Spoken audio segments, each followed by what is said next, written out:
Hello, welcome to the discussion of the decade of the 1780s, often known as the critical years or critical years with a question mark. It's been called the critical years because it seems like the United States, at least in the popular imagination, is in something of a crisis. A crisis years in the aftermath of the Treaty of Paris. England allows for the independence of the United States, acknowledges it in that treaty. They don't have to be thrilled about it, and they aren't thrilled about it. Some people also suggest that we only call it a critical period because, for the most part, if you want to emphasize the need for a stronger government among the states, maybe among the national government, you would have to dramatize or gin up, as the term goes, gin up the um, idea that the nation is close to failing in its infancy. So we're going to evaluate this statement. We're going to evaluate it with the backdrop of the economy, foreign policy, the issues with the government, and one of the great successes that the Confederation government often has. And we call this the Confederation government because we're referring to the Articles of Confederation, which is the actual first Constitution of the United States. So we'll spend some time and some detail talking about the Articles.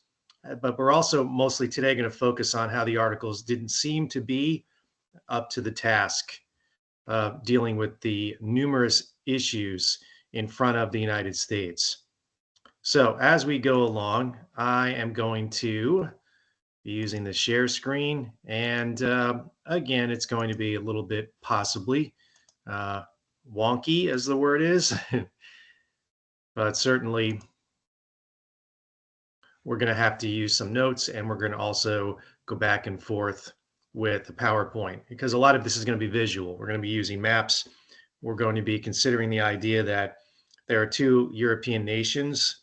They are Great Britain and Spain, and they have a presence on the continent with the United States, and they're determined to keep the United States small, humble, and ineffective. The problem with the United States in the 1780s is that we don't have a choice and that we have to deal with these European powers. So the politics of Europe, which we'd like to say, well, there's an ocean between us, so we're living in splendid isolation and nothing can really bother us.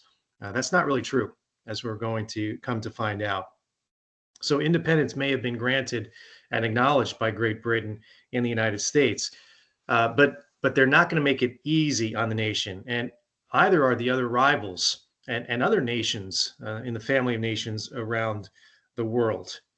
So if the English don't have to like it, there's a lot of things in the aftermath of American independence that are open to a lot of conditions and different interpretations as far as was this time actually critical, and it keeps the academics busy for a long time, and it also keeps a lot of the negotiators between the two nations busy when it deals with the formal boundaries of the nation. So we're talking about the interpretation of the decade. Was it really critical? Was it not? We're also talking about, all right, we haven't clearly defined some of the formal boundaries of the United States and the nations that we share the North American continent with. And it'll take a long time, a good portion of the rest of this class.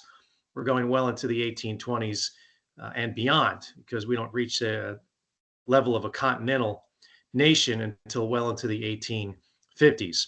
So let's go back and look at the situation. So we'll talk with the notes, but we'll also consider using this map here to remind us of that idea. And that idea is simply that, all right, what we're going to do is look at the situation dealing specifically with, if I can get this to actually work, there we go, the entire screen, share, this work.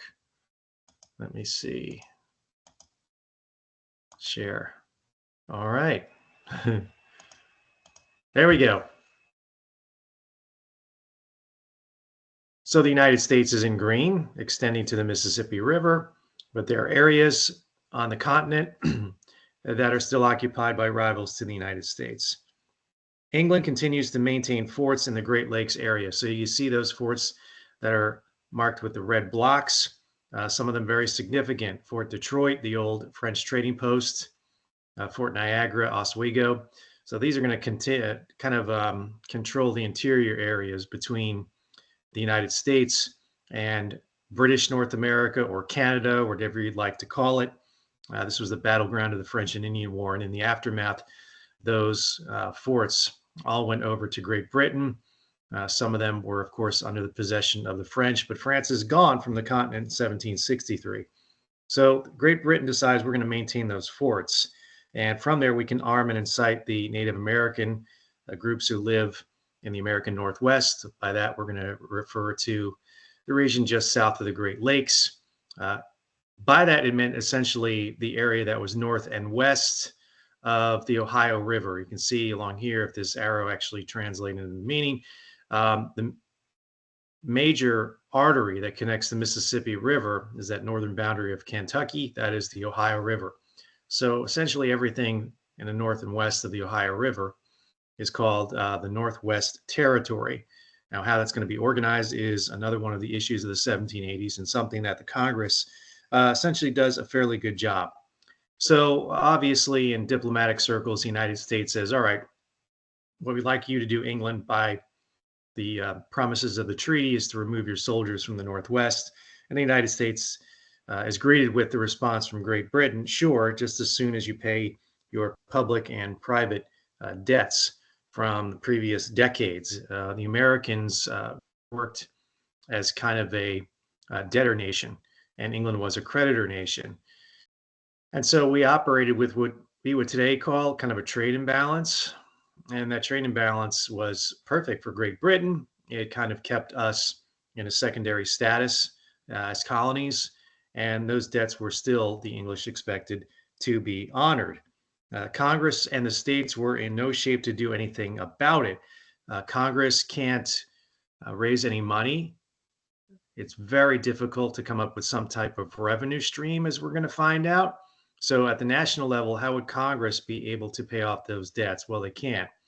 What about funding an army that would forcibly remove the English from those forts? Couldn't do that either because that gets back to the whole lack of any revenue. But people, in spite of that, go out to the West anyway. They cross the Appalachian Mountains. They recognize that most of the Indian nations in the eastern part of North America sided with England for good reason. And they said, well, they're on the losing side, so we're going to extract them any way, shape, or form. Uh, the estimates are in the thousands about how many settlers died in the Northwest and the Southwest. Kentucky, the early book on Kentucky's history is called, I think, A Dark and Bloody Ground. So it's kind of a reference to that whole area. But you're talking about at least 1,000 settlers who paid for this roll of the dice with their lives. Okay, well, there's no real structure out in the West, but we're going to do it anyway. And it becomes an on again, off again undeclared war with the Native Americans in the West. But that's only part of the problem. If you look here, I like this map, came from one of the textbooks way back, and it shows you kind of the blue arrows indicating influence from Americans' competitors on the continent. So you have the British out of those forts, and at the top they highlight Fort Michilimackinac or something, however that's pronounced, Fort Niagara and Fort Detroit. So you can affect and you can, I think, make a very convincing case that it would be challenging and dangerous to go out to the West. But there are other things that are related to that. What about the economy? I mean, you can go out to the West and you can squat on land and claim it as your own and dare somebody to kick you off it. That's what Washington was doing when he went out in 1784 after his retirement. He was checking on the land, and what he found there, much to his frustration, which is a lot of people who said, well, I didn't think anybody had a claim to this land. I wasn't going to check on it. And I'm essentially, as the term was, squatting on the land, claiming it as your own. You build a cabin, move your family, start planting wheat or corn or something, and then say, hey, come and get me off the land. And it's going to be a legal process that will be time consuming for you. That's why there are so many contentious land claims in Kentucky and Tennessee and other places in the West. That it's complicated by the fact that many of these old colonies, the 13 colonies that we recognize, were also claiming land in the West. So we didn't really know where one colony technically ended and another started. So what does Spain do? Spain makes life difficult for the United States. They had regained Florida, two parts of Florida, the peninsula part, with the Apalachicola River being kind of the divide there along the Georgia border, and the west section of Florida, and that extends all the way to the Mississippi River. So that would be what we today call East Baton Rouge Parish and Baton Rouge itself. So what do you do? What do you do when the land is claimed by the Spanish?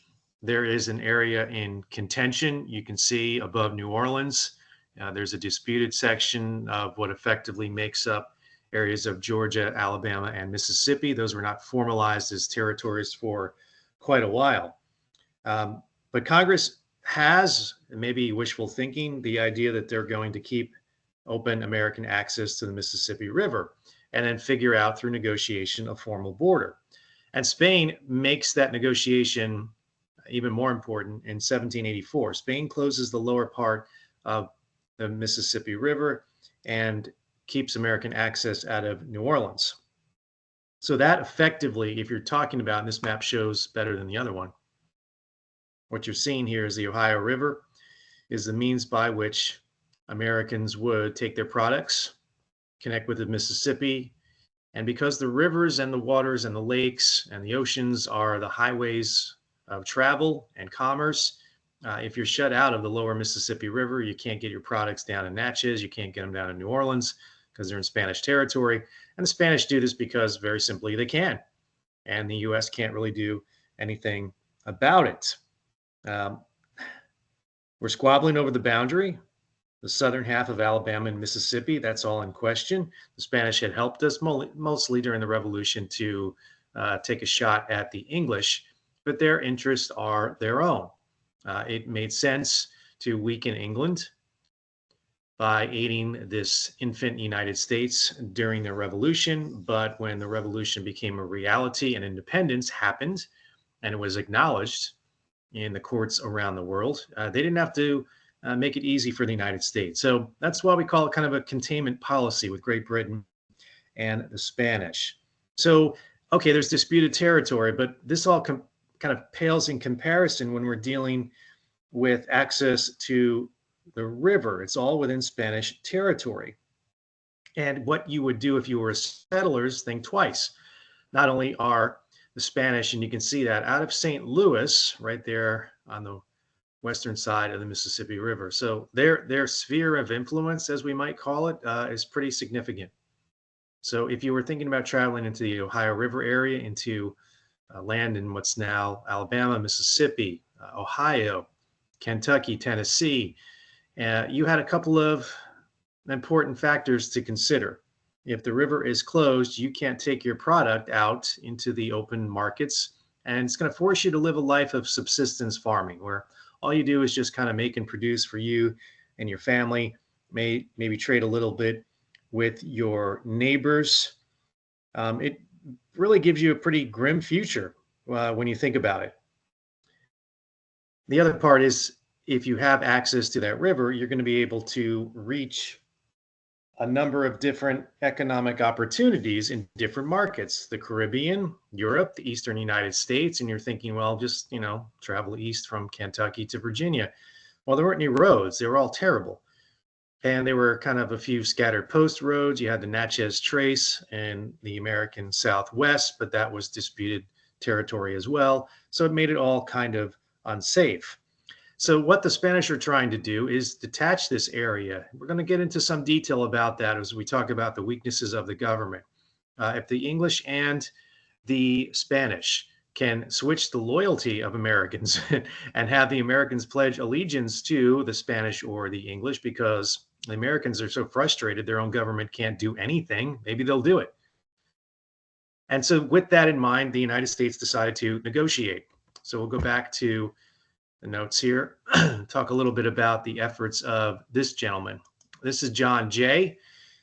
Jay will later be featured as one of the members of the so-called quartet, four individuals who seem to be critically responsible for guiding the United States to a second founding moment or revolution in 1787 and 1788. That, of course, is the drafting, um, passage, and later ratification of the Constitution. Jay at this time was serving, I think the rough equivalent would be like the Secretary of State to Congress. So that's where his background is. He's a New Yorker. He's a lawyer. He will later be one of the first Chief Justices of the United States.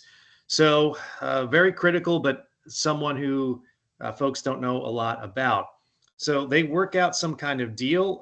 It's a draft of a treaty. Now the treaty has to go through Congress, so I don't want you to think that this treaty actually happened. It didn't. But it's important to understand the process behind this. So they send John Jay over, and 12 months of debate follow with his Spanish counterpart. Diplomacy doesn't move fast.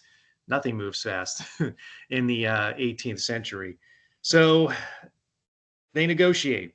Spain, in this draft of a treaty, says, all right, we're going to give you, the United States, access to our Spanish ports all around the world, which sounds great. Oh, fantastic. Now we are the United States, and back when we were colonies, the British would tell us where we could and couldn't go, under the old navigation acts of the 1660s and beyond. So now we are the independent United States. We can negotiate our own treaties. So on the surface, it sounds great.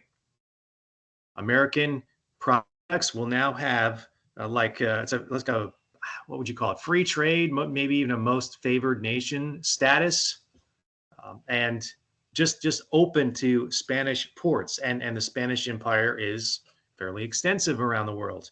So first reaction, sounds like a good deal.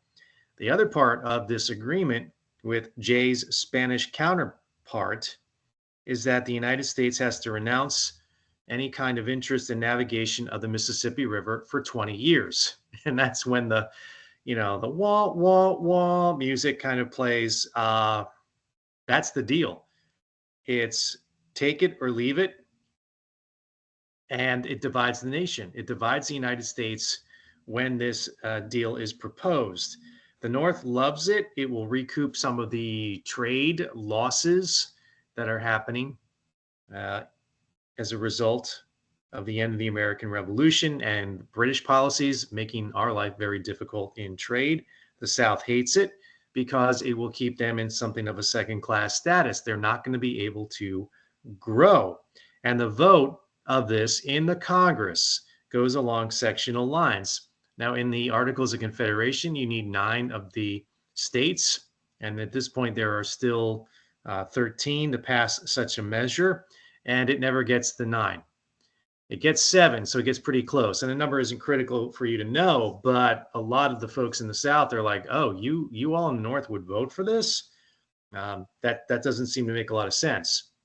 So let's go back to the notes as we bounce around a little bit here. There really was no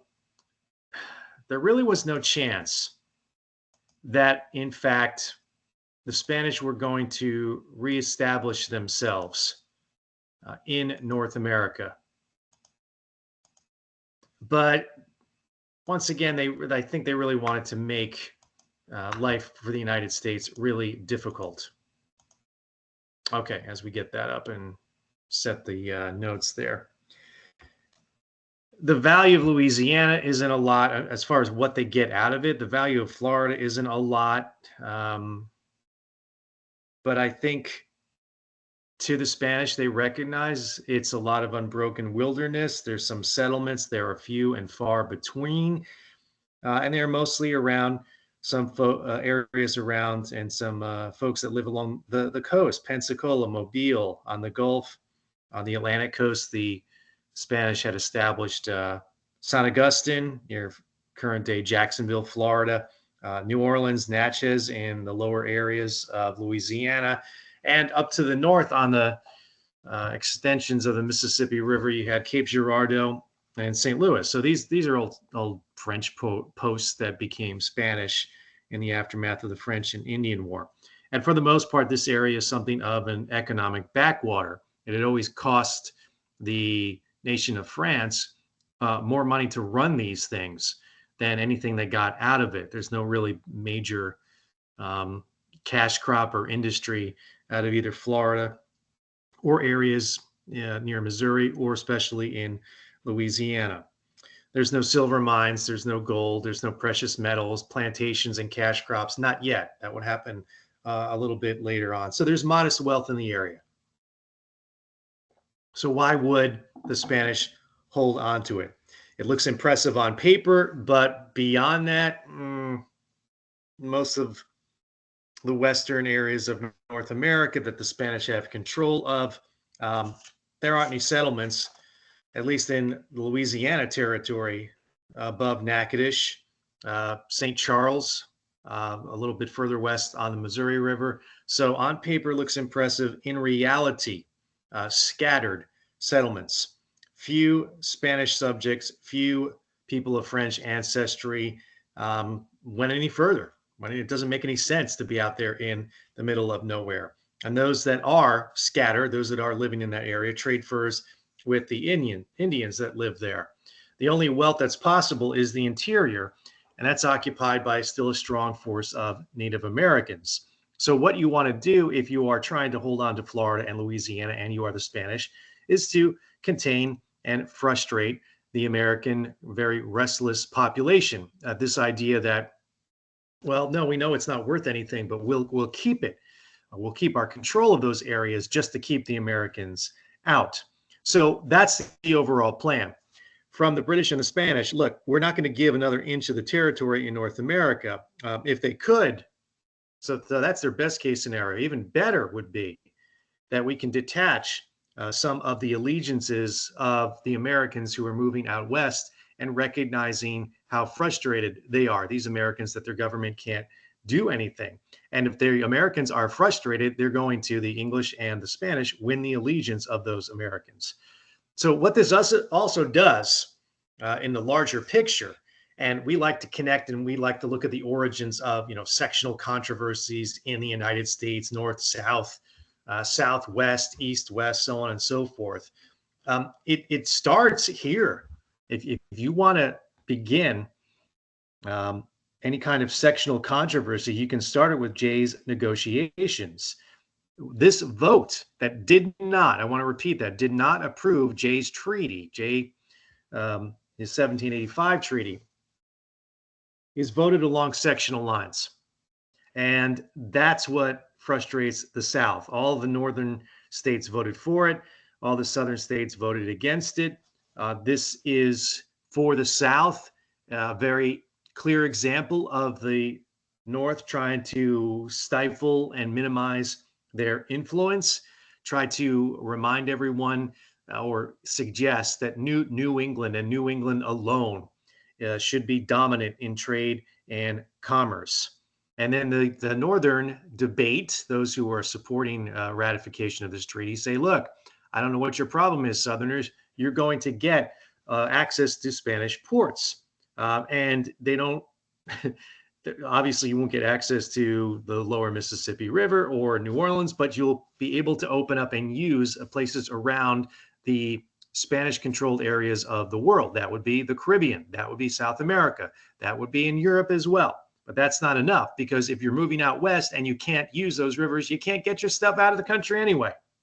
And so the Southerners are resenting these blockade, we might call it, of a lot of the commercial potential and possibilities that lie in the open access of the Mississippi River at New Orleans.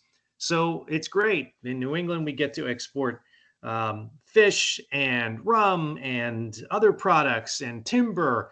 And in the South, they'll just have to manage one way or the other. So some ugly things are mentioned in this debate. The North talks about leaving the Confederation. We always connect secession and leaving the Union with the South prior to the Civil War. But the North is like, we really want open access here. We want the open access to Spanish ports. We don't use the Mississippi River. What do we care? And at the same time, the Southerners and the Westerners should be happy with anything. And so when a treaty doesn't go through, there's frustration on both sides. And it will go on for 10 years. It'll go on for 10 years until a couple of treaties between Great Britain and the nation of Spain improve the situation drastically. And John Jay will be at the center of this all over again. John Jay will negotiate that treaty with Great Britain, where later he will joke that I am so unpopular after the so-called 1795 Jay Treaty that I can travel at night up and down the Atlantic coast by the light of my burning effigy, meaning people have stuffed kind of like scarecrow looking John Jay and lit them on fire because of the political and public reaction to the Jay Treaty. So we're getting a little ahead of ourselves, but it places John Jay in that area where, hey, he is critical for the foreign policy negotiations. So that's where his expertise lies. Also, Jay, a little bit of a giveaway here, is one of the authors of the Federalist Papers. Now, he'll get ill when these Federalist Papers are drafted to support, especially ratification of the Constitution in New York. Everyone seems to think that these were so well nationally circulated. They weren't. They're known now. Back then, they were helping New York, or at least convincing folks in New York and the New York Ratification Convention to support voting a yes on the Constitution. So there's Jay. I think one of his latest biographies is called Forgotten Founder. And I think you can apply that to him. He's certainly an important individual. The other thing that was brought up in the debates over the treaty that John Jay had negotiated, but it never went through, is that folks north and south, but especially in the south, were becoming increasingly frustrated that in the current system, the Articles of Confederation, every state had one vote. And it didn't matter if you were from Vermont or, that became a state a little bit later, or if you were from Rhode Island and you had one member of Congress, one delegate, and then you had in Virginia, that particular year, they sent 6 delegates to the Congress. Didn't matter if you were 6 in Virginia, 1 in Rhode Island, every state got one vote. So they quickly figured it out in the South that New Hampshire, New Jersey, Rhode Island, and Delaware, 4 relatively small in population states combined have the same population as the free white population of Virginia. 4 states, same population as the white population of Virginia. And they get 4 votes and Virginia gets 1 vote. It doesn't seem fair at all. And so what was taking place now that we're dealing with the foreign policy, right? You're understanding that that's connected to the economy. So they go hand in hand. Prosperity doesn't return immediately after 1783. We don't have the term that they used back then. We would apply, recession or even a depression into the infant United States. They didn't really use that term, but there were some real economic problems, and a lot of the shortcomings were connected to the government. The government was effectively bankrupt. There was a post-war depression, and it hurt, and it was affected by all areas of the economy. And what the problem as the United States existed, a collection of states with a weak national government, is that the states were struggling. We're like, okay, so we want to pay off our own individual debts. We want to not run up a huge deficit with our budget. We want to collect taxes that are due, and those taxes are always unpopular, and we need to balance the budget with spending, and nobody wants to pay taxes. And nobody wants to pay taxes or tax debt out of existence when the economy isn't very good. And so that all leads to a lot of economic struggle. Again, in most every part of the economy. So states could raise revenue, but the Congress couldn't raise revenue. The Confederation Congress, the National Congress under the Articles, borrowed money, or they actually gave out certificates, which are like IOUs or promissory notes or a promise for pay.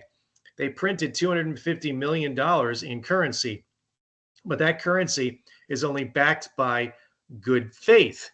And that faith doesn't last very long. So Congress would print money, it wouldn't be worth anything. And it created, again, a lot of ill will throughout the nation.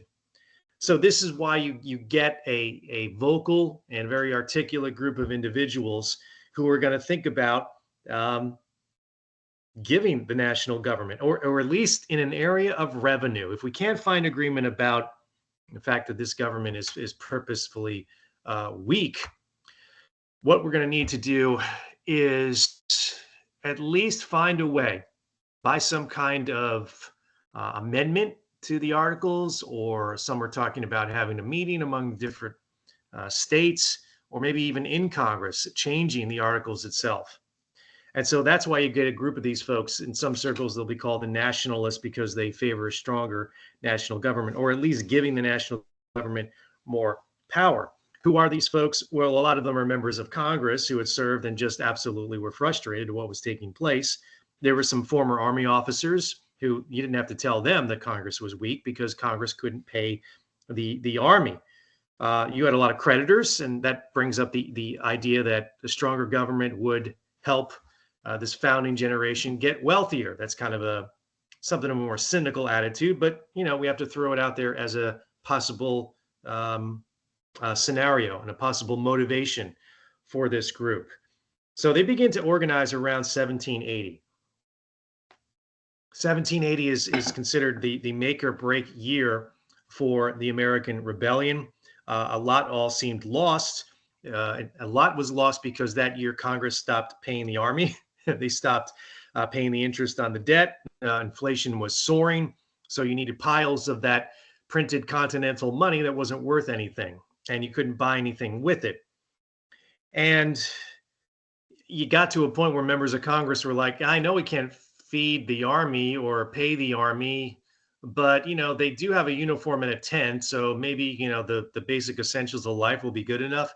That's really, really a dangerous thing you're playing with. If you're like, well, we feed, clothe, kind of, and give some kind of roof over their heads in the Army, might that not be good enough? And obviously that's not going to be good enough. There were several mutinies in 1780 and 1781 among the listed men, and then later on that frustration, of course, affected the officers.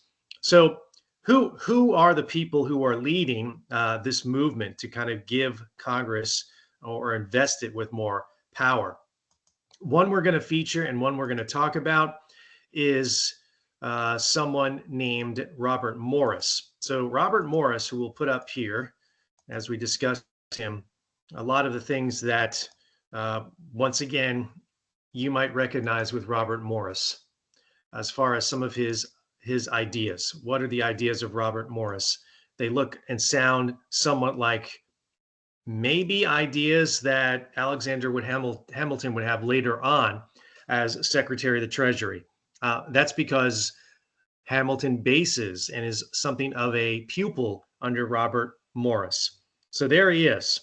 Morris of Pennsylvania is given this responsibility, put the nation on a little bit more a sound financial footing. So what Morris does is, again, maybe something familiar to you. He creates what's called the Bank of North America. It's going to be a holding institution for the government funds. It's going to issue paper money. He's also going to, again, in a very clever way to give the national government more power. He's going to have Congress, and the term back then was the assume, or the assumption, or take all of the individual state debts and roll them into one national debt. And it did a few things which not everybody liked. When you assume the debts, you now said, all right, the federal government is going to be certainly given more power that way. The state governments will, those especially that have a lot of debt, are like, oh my God, thank goodness. Now our large state debt will be wiped off our ledgers and will be taken over by the national government. Some states that had done very well at paying off their debt through taxes and responsible spending, we're going to throw up their hands and say, well, this isn't fair at all. So it was going to make the state governments less powerful, which troubled a lot of folks. But for Morris, his goals are to make what he called a more effective bond of union. So the bank could happen, the assumption plan could happen, but what you needed was revenue. And so to make this happen, Morris needs a national tax. In the articles, the way they're drawn up, every state has to approve of this. And so what he wants to do is have a small excise, which is a tax on foreign goods coming in. We call it a tariff today. And there's still talk of tariffs in modern times, in modern politics. They would have called it an excise, maybe even an impost. You sometimes see that term. So all products coming into the United States would go into the national treasury. And this taxing power, as it is significant, requires an amendment to the Articles of Confederation. And an amendment of the Articles of Confederation needs to be approved by all of the states. They tried this a number of times for several years as they voted, amended, changed, revoted on this national impost. A couple of times they can get 12 of the states to vote for it, but can never get 13, even with a revised plan. So go back. All right, what do we have to do to get that 13th state? Well, we'll change A, B, and C, and they go to change it, and then they couldn't. And so it just failed. It utterly failed. In the meantime, the states had their own taxes, and they were busy using it to pay off their individual state debt. They were passing laws on voting. They passed land taxes. Some of it became very unpopular, especially in stretches of New England. So, with this plan thwarted, and again, no impost, you can't do anything. There's going to be no national bank. There'll be no assumption plan. No state at the end of the day. I think that's the overall fear is willing to give the national government this power of revenue raising, or even a national law related to commerce between the states. So we'll pull down Robert Morris there and talk a little bit about some of the other successes and failures of the Confederation government as we go back to the notes. And I think remind all of you that there was a distinct and palpable kind of cold peace between the United States and Great Britain. And that existed because there was animosity in the parent country of the American colonies. England's answer after 1783 is to keep the United States small and humble. Let's keep this in mind. But before the American Revolution, we enjoyed some privileges of being part of the British Empire, flying under the Union Jack, protection of the Royal Navy, the best in the world. And when all of that ended, when we became independent, all these mercantilist policies where, the colonies are markets for European and English goods, and the colonies produce the raw materials. That was the mindset of England. And the United States doesn't have really a manufacturing base in 1783 and 1784. So the British decide we're going to limit what goods the United States can sell in Great Britain. And they also decide that they're going to flood the United States with cheap consumer goods. So a lot of times during the tension with Great Britain in the 1770s, there had been calls for and certainly successful boycotts of British goods to kind of change the politics of Great Britain. So a boycott, non-importation agreements, as they were sometimes called. And, we became very much a fan of British and European goods that will be funneled through England and sold to the American colonies. Well, while that happened, we have no kind of manufacturing base within the American colonies. The British often passed laws that said, look, don't manufacture certain things. And by manufacturing, I don't mean like giant factories or anything like that. I think Parliament, the English government, would later say things like, all right, we're going to pass what they called a Hat Act. We're not going to let you make hats in the American colonies, because if you did, you'd just buy your own hats. They'd be inferior and cheap, but no one would buy hats from overseas, and we would love to control the trade there.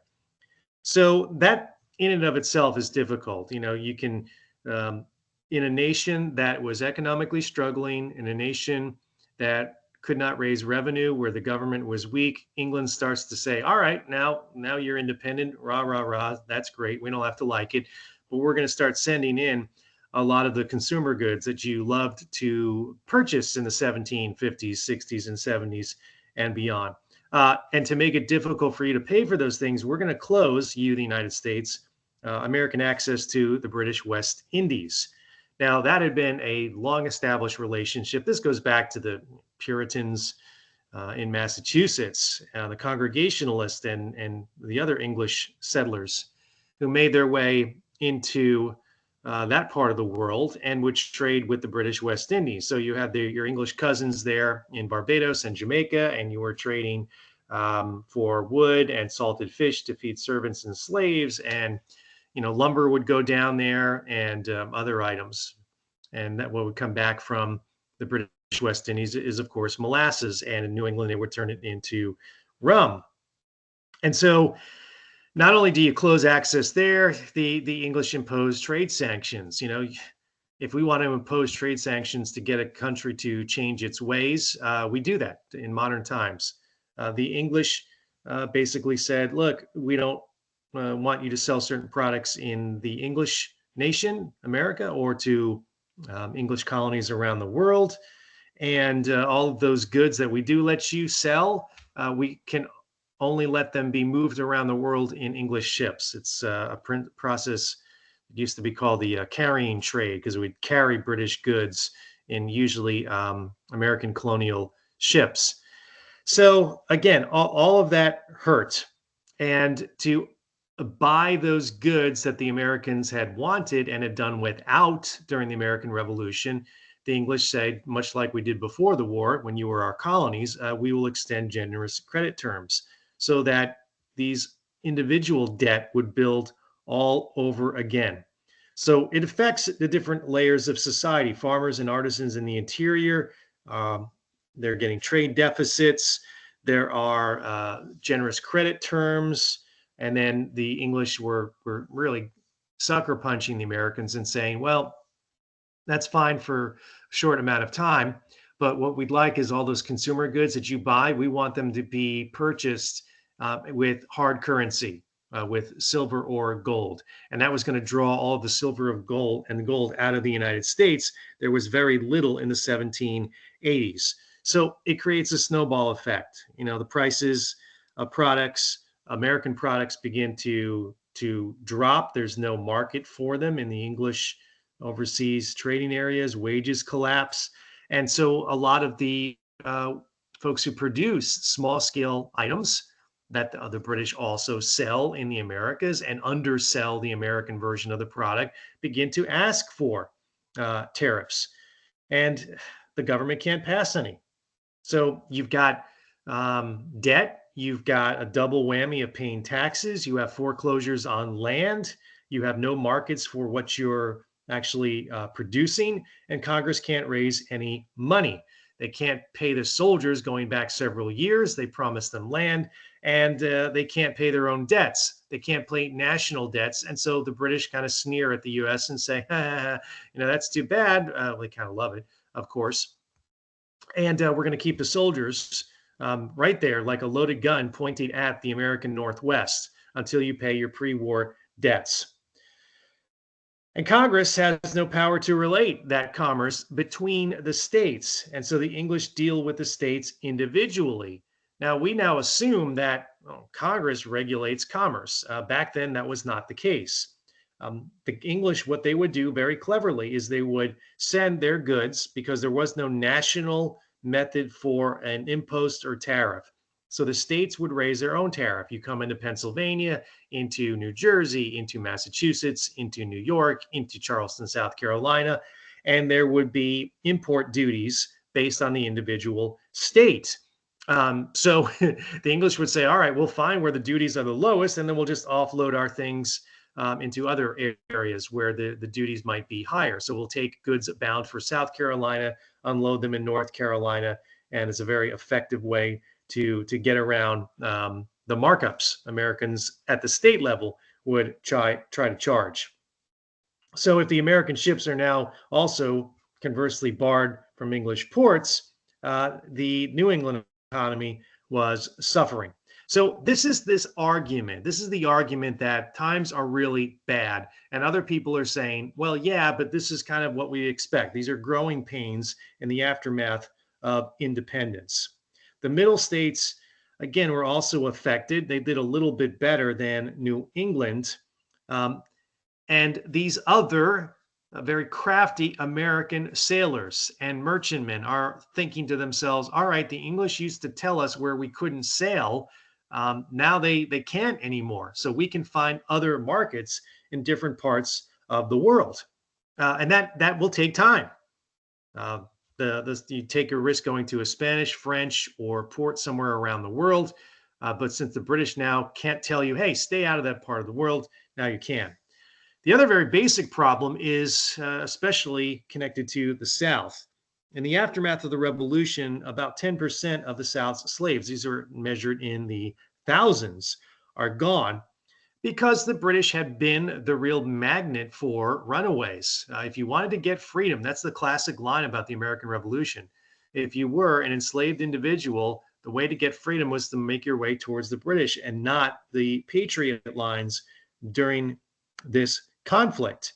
So you were trying to restock farms and plantations with slaves. The price of those were increased because, of course, there was no Americans were dealing with other countries purchasing slaves. And now what we do in the aftermath, it took years, it took a decade in areas of the places like Virginia and Maryland to actually restore the pre-war tobacco production. So that accounted for more debt. Naval stores, which is pitch, tar, and turpentine that you need in eastern North Carolina. That, of course, was affected. So all of that has to go into the manual labor. You were had to rebuild devastated farms. There was the infrastructure in areas of South Carolina where you were growing rice production. You had to control with dams and dikes you had to build around the different water to control it when you flooded rice fields and keep water out of places that were producing indigo. So things did turn around by the middle of the decade, mostly by the American shippers who were, they're good at smuggling during the time we were a colony. So why wouldn't they be good at finding other places? And we did. We found them in China. We found them in the Dutch ports in northern Europe, and also in places like India, where the British, they can't really keep us out of that area. They want to. They can keep us out of the West Indies, but that's the background to consider. That's the other part of this argument. Yes, things were bad, at least initially, but would they turn around?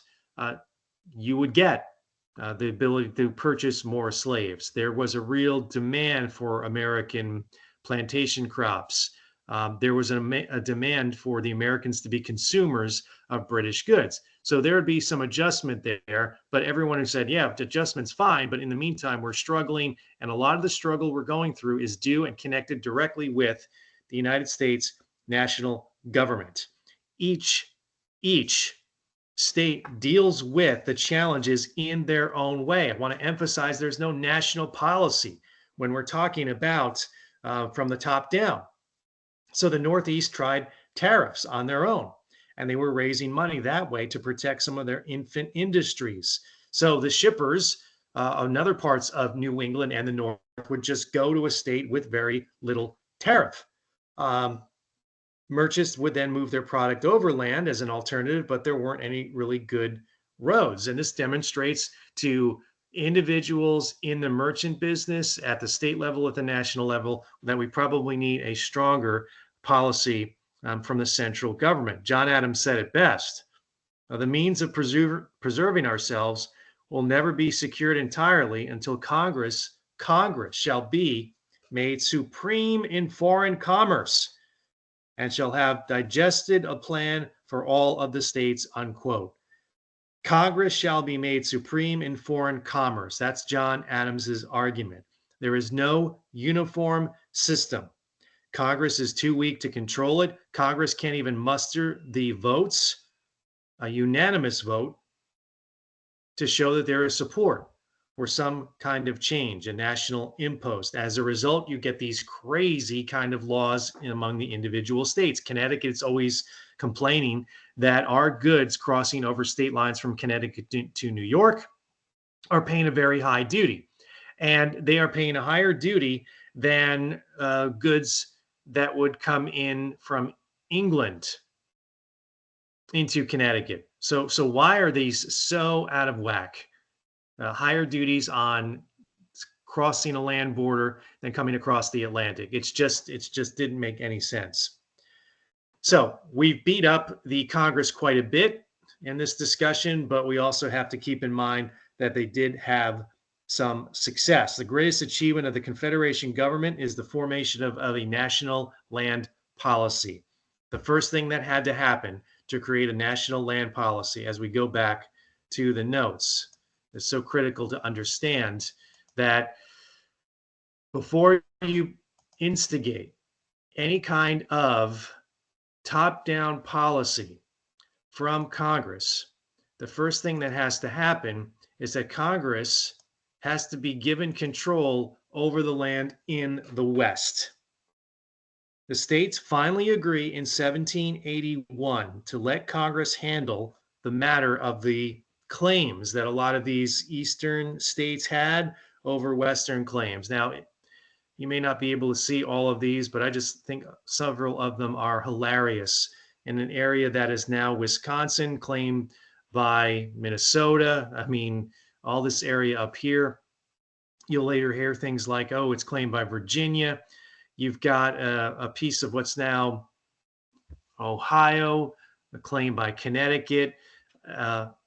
Closer to a realistic kind of claim is the future state of Kentucky, claimed by Virginia, and the same can be said of areas that become Tennessee, claimed by North Carolina. And then out the west, it's all a big mess. South Carolina and Georgia arguing over what's now the Southwest territories of Alabama and Mississippi. Of course, their claims don't mean anything if the Spanish are still operating in that region, and it's still a contentious part of land between the United States and Spain. So, all right, first thing to do, get these claims out of here, these contentious claims. Let Congress deal with the land in the West. And finally, Congress agrees to that. All of the land north of the Ohio River will be relinquished by the different states. So now we're talking about this region that is essentially above the Ohio River, and that will later become 5 different states. So state claims will be given up.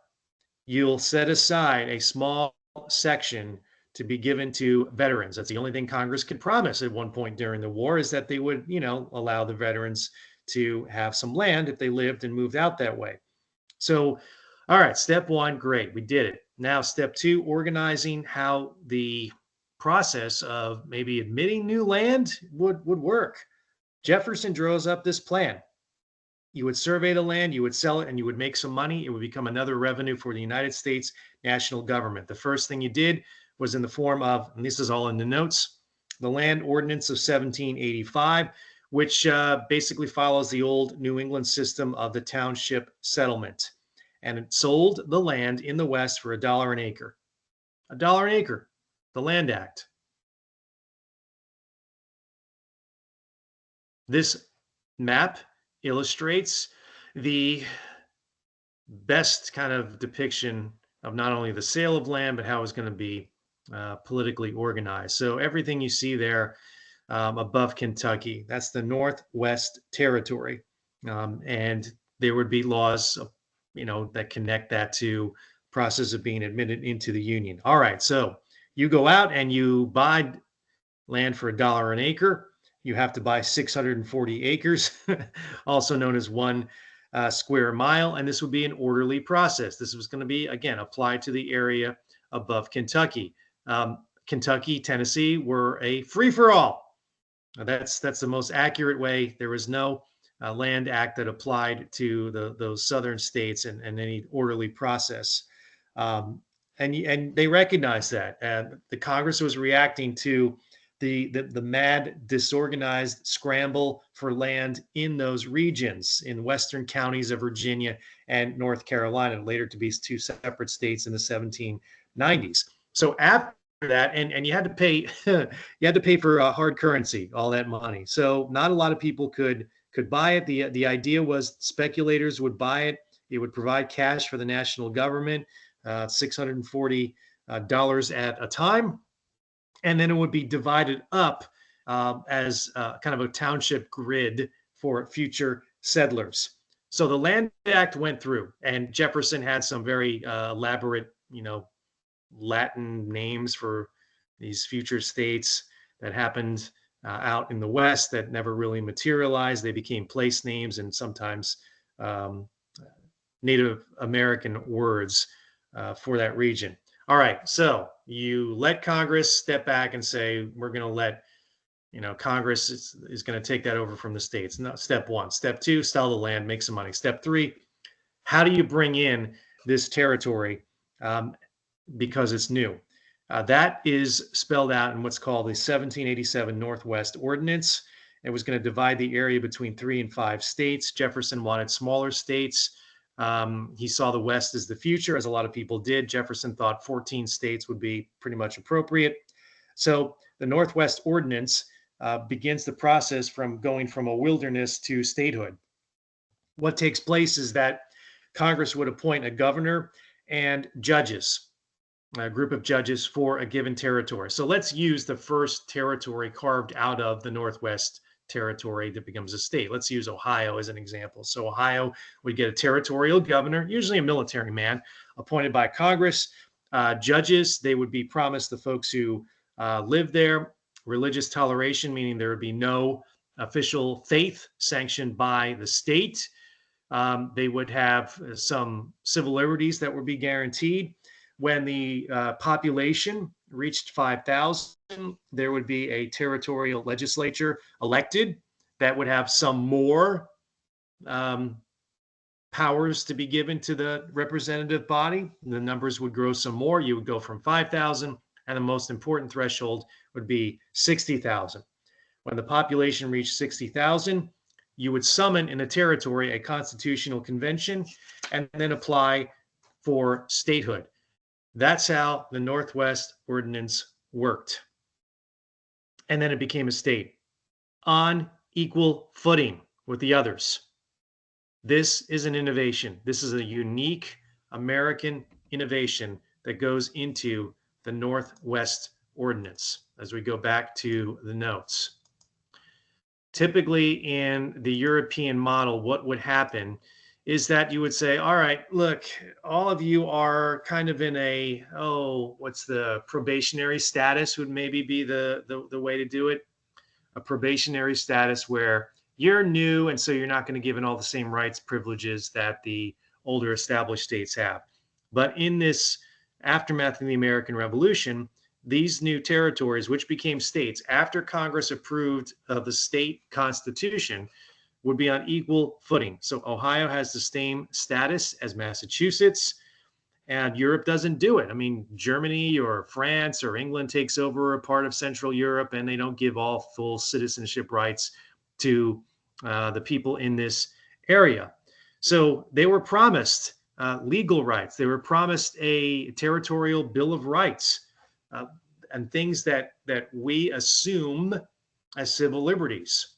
There were bans on cruel and unusual punishment. Again, the religious toleration idea, like this territorial legislature couldn't say, your tax money, like it or not, if you were Anglican or Baptist, is going to go for one particular church. They didn't do that. You got a jury trial. So that was always something that settlers favored. They would rather have a group of individuals, your so-called peers, make decisions on your fate before the law, as opposed to one judge, an appointed judge. So the Northwest Ordinance goes through. You fly over this parts of the country and you see this grid pattern. That's the township idea. They didn't sell a lot of land at first. No one had hard currency to pay for it, but They tried anyway. They certainly did try. And that is important to recognize as we are beating up the Articles of Confederation government. They did some things fairly well. Okay. The most controversial remedy for a lot of the economic recession that was happening, and this may have built a case, one of the strongest cases for the need of a national directed economy, happens at the state level over debtor relief laws. And I know this isn't exactly the most exciting aspect of history, economic history, but you have to keep in mind that not a lot of people had cash or a way to pay for those items. So they bartered and they did other things. They would, work to pay off debts. Others asked that there would be laws in their respective state to maybe print some more currency, even if it was deflated. Sometimes they would ask the state government, "Hey, we don't have, based on the very good, not good economy, the money to pay for our state taxes. Can we instead wait until things turn around?" So that would temporarily avoid any kind of foreclosure or to be thrown away for lack of paying your poll taxes or your land taxes, and of course escape any foreclosure that you were going through as an individual. And a lot of the states were like, nah, because when you look at it, especially Massachusetts and Rhode Island was if you like radical solutions to things, was printing money, and the people that were running the legislature of Rhode Island said, yeah, we'll print money and everybody who is owed money has to accept it. So if you were a creditor and you got a wad of money to pay for something, or the state had to accept this worthless currency for its tax debts, everyone around Rhode Island was like, that's crazy. So if no one would accept the money in Rhode Island, you gave it to a judge. And the judge would say, all right, bang the gavel or whatever he did and say, this debt is paid in full. And folks around the nation were like, oh my gosh, a lot of more fiscal conservatives were shocked by this development. This was, as far as they were concerned, what happens when the forces of the revolution were unleashed. This was democracy run amok. These were new people in politics who didn't understand how the very complicated economic relationships were operating. And in this case of Rhode Island, it was very much the case to them that radicals had won a majority, passed this law. They would happen in other states. And this is even more further proof that you needed a top-down national response to end this, some would call it anarchy, in some of the different states. So a lot of this concern and the concerns over what was happening reached a climax in Massachusetts. This is the episode which is known as Shays' Rebellion. And Shays' Rebellion, 1786 and 1787. You have an area of Massachusetts where the farmers are very hard hit during the Depression. Merchants want to collect their debts, and they demand their payment in hard currency. We know through the statistics, and because Shays' Rebellion has been studied so well, that we think as high as 1/3 of households have been sued for debts that they owed to creditors or to the state. And these towns in the West, hard hit by the economic depression, 1784, 1785, which had continued, were asking the different state governments, in this case, Massachusetts, they would ask their state legislature, please do something. Would you give us some kind of relief? Unfortunately, the people who were serving in the Massachusetts legislature were the creditor class. They were the merchants. They are the representatives, and they rejected this idea.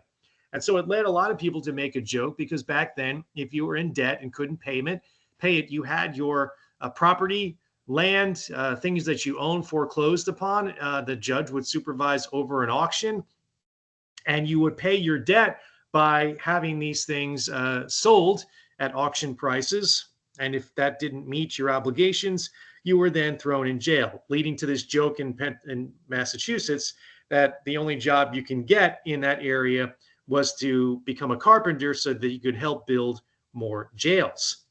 So if the economic problems were real and there was no relief from the state legislatures. One thing that could happen, and a very effective tactic, is that some of the rural areas in the West, so this is not only a creditor and debtor crisis, this is in many cases between the Eastern controlled government out of Boston and those who live in the West. A lot of them were former veterans of the American Revolution. So this group knew how to protest economic conditions that they didn't like. They mustered a lot of militia. Again, these are some of them are served as officers or enlisted men in the American Revolution, and they decided they were going to close the courts. And those courts, if they could not meet, the judge could not bang the gavel and foreclose on land or declare someone in violation of their taxes and commandeer their land or throw them in jail. If the courts can't meet, you can't have a foreclosure. And you can't put people in jail for not paying their taxes. One disgruntled farmer said it best.